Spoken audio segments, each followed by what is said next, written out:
Okay, folks, I'm going to show you something today that some of you may know already and maybe you don't. I don't know. It doesn't matter. But what I'm up against is that I want to show how some people tell me that their horses is barn sour. And, okay, in other words, the horse is close enough to home to where if you try to ride around, it keeps always wanting to go back to the barn. Okay? From that point on, you can either nip it in the bud or it can get uglier.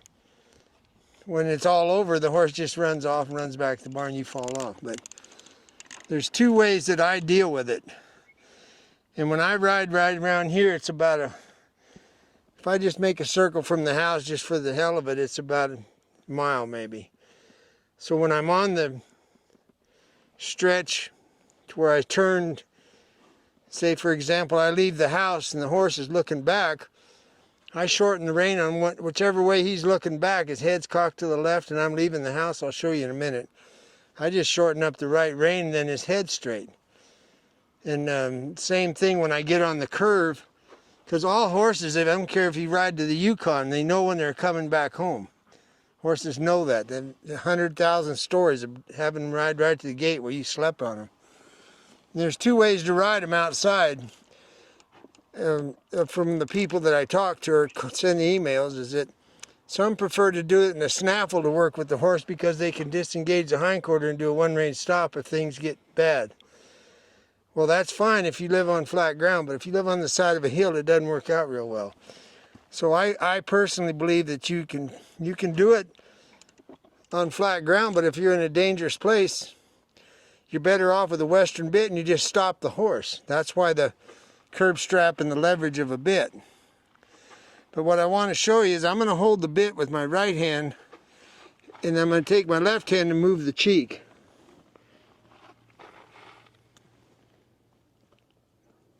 I've got a loose jaw bit, it's called. In other words, the cheek pieces move independently if you need them to.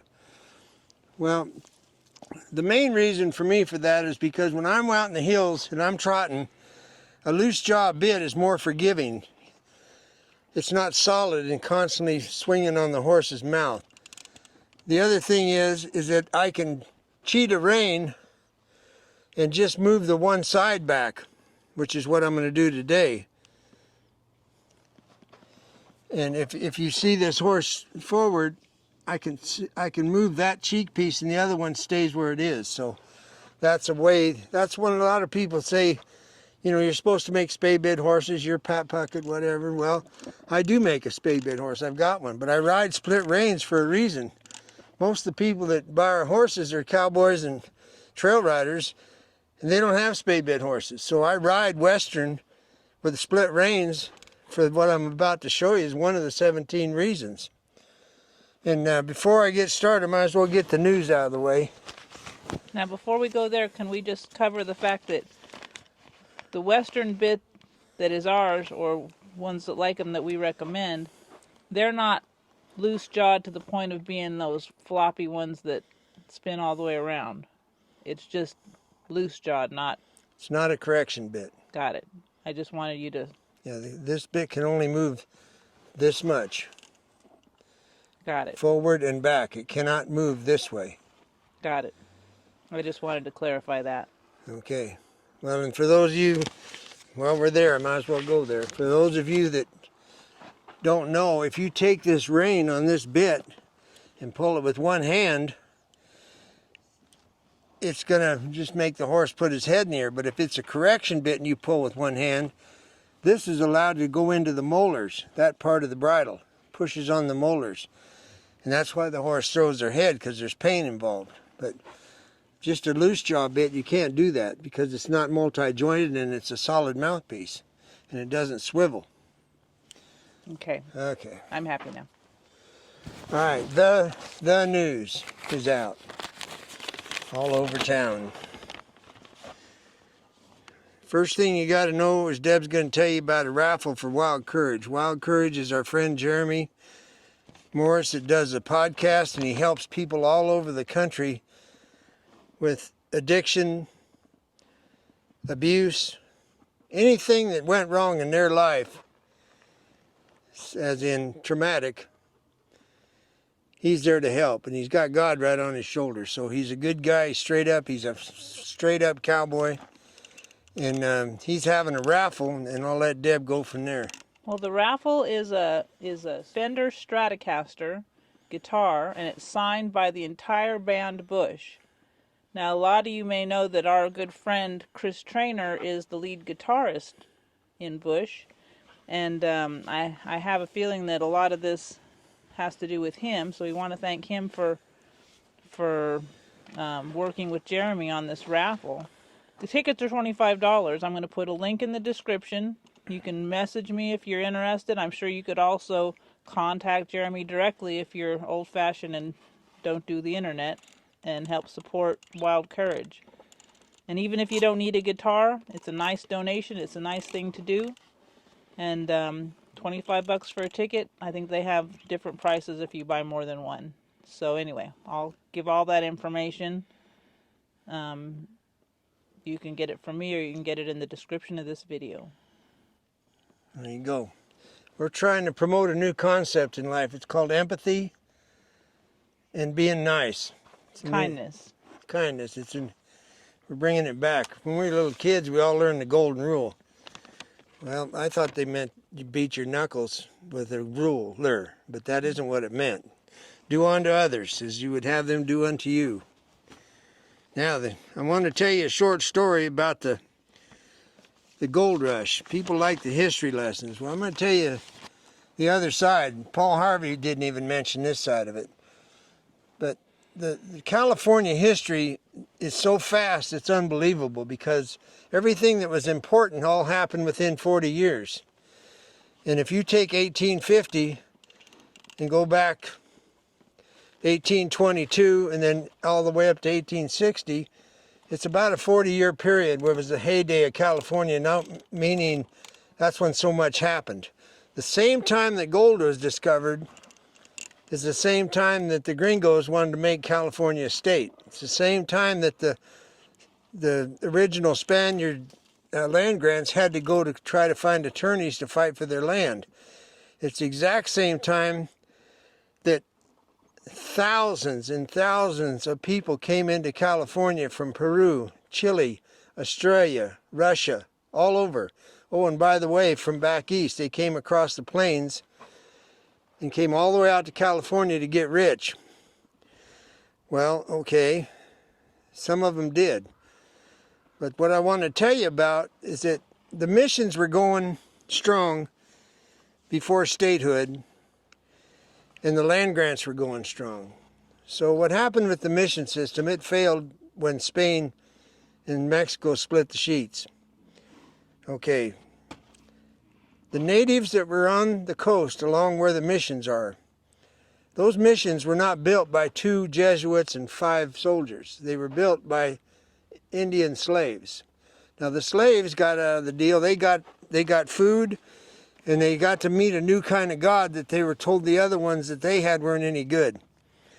But the end of the story is the missions got built. All right, a lot of the natives weren't buying it, none of it.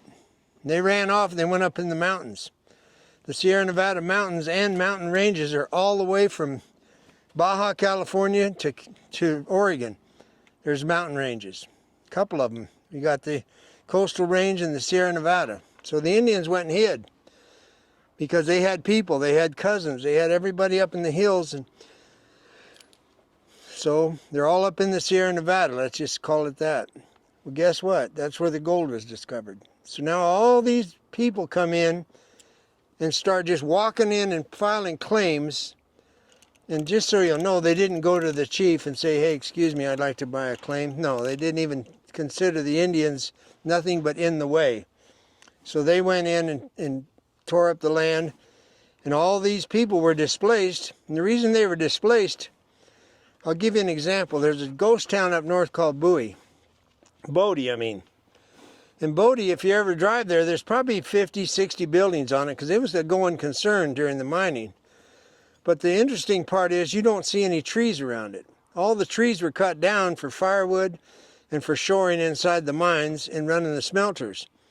And the trees that were cut down were pinyon pine, which had pine nuts, which is what the natives ate right around there that lived there before they showed up. And it's also where the animals would come to feed off the pine nuts and the grass. And that was how they lived. They killed their game, their meat came from there. So all these prospectors show up, tear everything down, clear cut the whole damn thing, and there's no more pine nuts.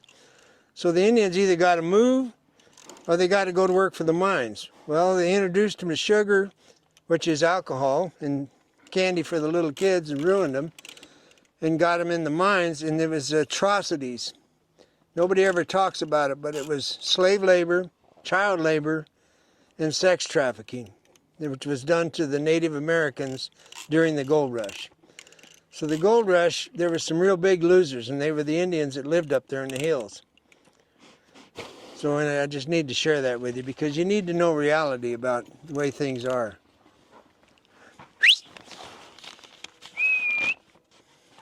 Ronan! Ronan! Here.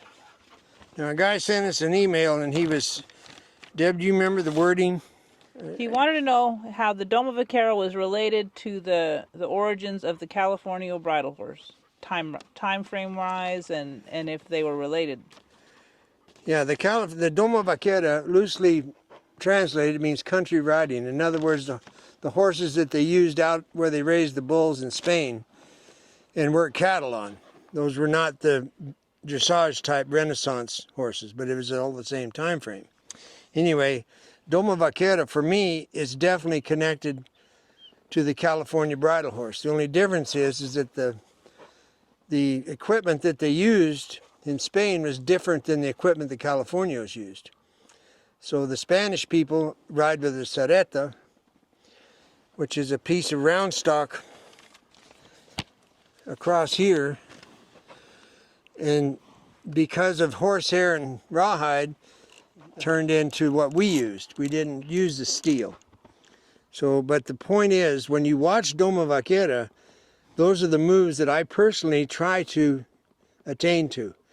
They're beautiful, and they're really a real compliment to an Andalusian or an Iberian horse. So yes, there is a connection, and the only thing that changed was the equipment. And when we were in Del Mar, California one time, and I was warming up a hackamore horse we had for Deb, she was going to show in the Doma Vaquera, but I was warming it up in a hackamore because that's what I ride, and that's what the horse is broke in. But that isn't what she rode in the class in. But the point is, a Spaniard, unbeknownst to me, was watching me warm this horse up for Deb, and he came up to me, and he made a comment, you know, because I could tell he was Spanish when he came up, you know, and I spoke. He said, "Don't change anything you're doing," and he walked away. So that was taken as a very high compliment from a Spanish judge. He was intrigued by the hackamore, I think, but he noticed the horse was in the correct position. So anyway, that's all the news. I'm going to get on this horse now, and I've got an arc drawn in the ground out there. And what I want to show you is when I go around that arc, there's a point in that arc where I'm going to be going back towards where this horse was saddled and eats his grain and knows where all his friends are and all that stuff. This is a miniature mock-up setup of a barn sour horse, which this horse, I'm not allowing that to happen. But I will show you. What I want you to watch is the footfall of the left front foot or left hind, how far it comes to the inside of this arc, which is what I'm going to try to ride on. So we're going to walk over now and look at it so there's no doubt in your mind what I'm trying to prove. And as usual, this whole thing might fall apart, but this is what I want to try to show. So if you would, just come up here, Deb. And then there's the arc, folks. That's what I'm going to ride along. So and where Deb's standing is the perfect position to see if that left front foot starts falling towards home. Now what you're going to see is two things. That's going to be me riding in a disciplined ride, not allowing the foot to go in, after the fact that I just let the horse schlep around with a loose rein and see if he falls in towards home. And then I'll show you how I fix it. And it's the same theory as when I'm riding out there. It's just a lot easier to show it here because it's a lot easier, that's all.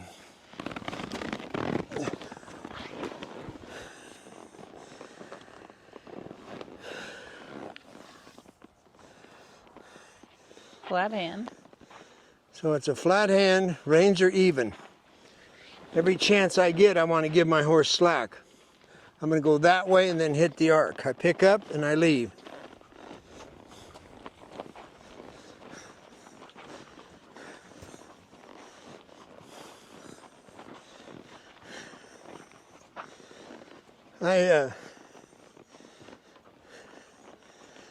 I forgot to mention that I'm bare-heeled with no spurs, because most of the people that buy our trail riding horses, a lot of them don't wear spurs. Why? I don't know. I don't care. I'm guessing they don't fit on Nikes real well. So I'm just going to let the horse walk on a loose rein and watch where it goes. Okay, this is how it starts for a horse getting barn sour. Now I'm going to come back around and ride the horse in a disciplined ride.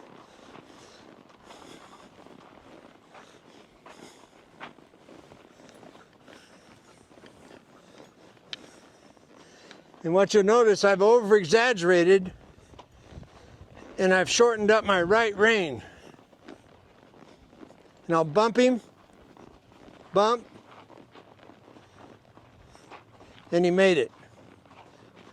Please look at my right rein opposed to my left rein. That's why the split reins.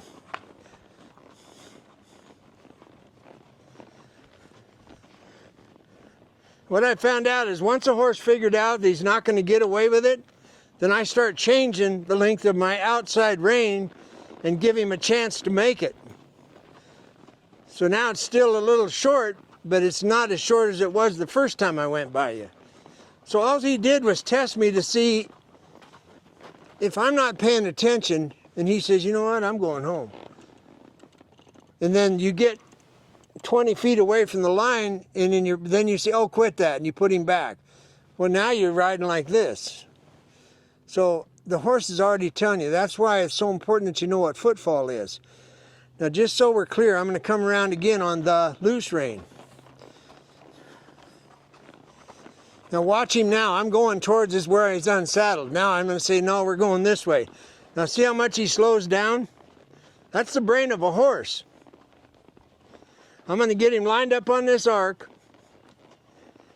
I'm checking, checking, checking, and release. Now I'm just going to stare at the countryside and let my horse do whatever it wants to do. That's how it starts off with the horse going to the barn. So for most people, it's already been going on way before it dawns on you that you ran into the barn. So I hope that makes sense to you. And it goes, of course, any direction you're going. You'd tighten up the other rein if you were going the other way. And when I'm riding away, Deb, if you'd move up that way, I'm going to ride towards you. And I want you to look at this horse's head just in case he does it. And like when you leave home, if their head's cocked back, it's because they're wanting to go back home. It isn't because anything else. Well, that's where they're telling you, I'm going to turn around if you give me half a chance. So you straighten their head out. I'm going to go towards home. He thinks we're done.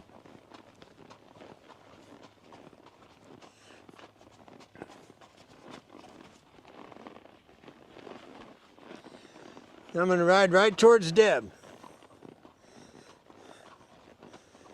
You see which way the head's pointed? All right, now I'm going to ride towards Deb, and I know that I'm able to check him, and here's why I ride with a flat hand. I can check, check. If he puts his head to the right, I can check to the left. This is that's why I ride with my hand like this, and I don't ride like this.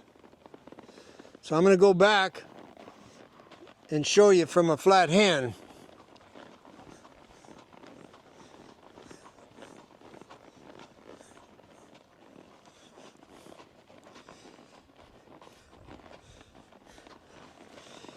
Now, to me, this is the nature of the horse. That's what they do. So my right rein's tighter, right rein bumped. I'm going to try to keep his head straight. Bump. He's not allowed to turn his head back. All right, that's all done here. I'm bumping with my right rein. That's why the split reins. I have a question for people who have the opportunity and maybe the experience and confidence. If you had a horse that was really barn sour, that had already come to you that way, or you've allowed it to get that way, would you trot away from the home? Yeah, I've had outside horses that were brought to me just to fix that. Well, when I got on, I left. And when I get back, I hang them, and it's not out of contempt. They stand there with the saddle on with a loose cinch. In the summertime, they get offered a drink of water, then they hang, and I go in and I eat lunch. I take a siesta. 3 hours later, I come back out and unsaddle them. And that, to me, is another part of this deal. If you come straight home, jerk the saddle, and throw them in with their buddies, Give them a treat and a bath. a treat and a bath, and you're just telling them, It's really good to get home. yeah, the quicker you get here, boy, the sooner you get a treat. Well, there is no treats here.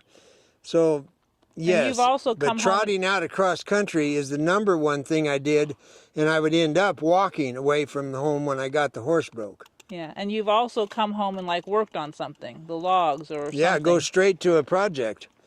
And when it comes down to the horse jigging and dancing on the way home, there are 700 things you can do. And I heard this told to me one time, there's 150 things you need to know. Well, let me put it this way. If you don't know, send an email. And be specific what your problem is, because there's and what you've tried. A whole lot of different ways to fix a horse dancing on the way home. Some are life-threatening to you and or the horse, and others are just, you break the habit. And when I'm done with a horse that wants to jog home, you can ask Dr.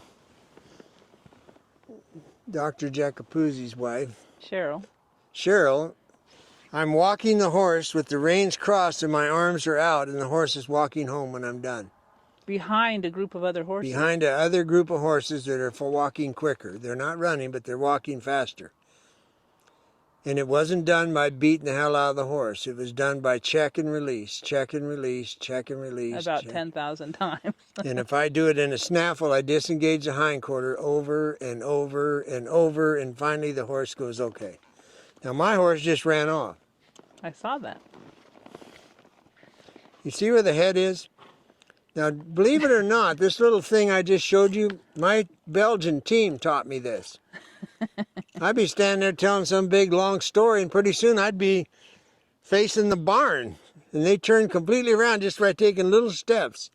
That's a team. That's two horses, setting up a plan to show you something. And they take little tiny steps, and they'd end up turning and having facing the wrong way. Given enough time, they would have been right back at the feed bump. Anyway, folks understand that a lot of the videos we make now are trivial things, but they're not trivial to a lot of people that send us an email. That's why we're taking the time to do it. And for the record, I've had several people tell me they are able to train their horse off the amount of videos that we have put up. That's pretty cool. Now, just so you know, I'll give you a teaser, they call it. Deb's going to put up a picture of a family that sent a picture to us that just made the whole reason why we give away the YouTube. You're going to see a picture of a family with their horses. We love getting pictures in case anybody wants to send some. So if you have a good picture, now I don't want to see what you had for lunch. I mean a picture of you with your family, your kids riding a horse. Oh, okay. Speaking of workhorses, my bride wants me to tell you about, I ended up with a Clydesdale at my ranch because the mate died. And the lady that I was feeding cows for with my team, incidentally, asked if she could bring the horse there. And you called him Pizza Foot. So I said, sure. Well, his foot was this big around, and as you know about cattle guards in Wyoming and Montana, they fill up with snow. So he was able to cross the cattle guard and steal hay. And the humor part was there was a cottonwood tree that he would hide behind. Now, the word hide behind for a full-grown Clydesdale horse, meaning his head was behind the tree like this, and his body was sticking out the other 12 feet. And pretty soon he'd stick his head around to see, because I've had a handful of rocks standing there. And he really thought he was hiding. So that's ranch humor. Well, his head, he couldn't see. Yeah. So, All right, I think that's all of our fun. okay, we'll see you later. Eat your vegetables. I'm taking my horse home the opposite direction I came. Watch his head.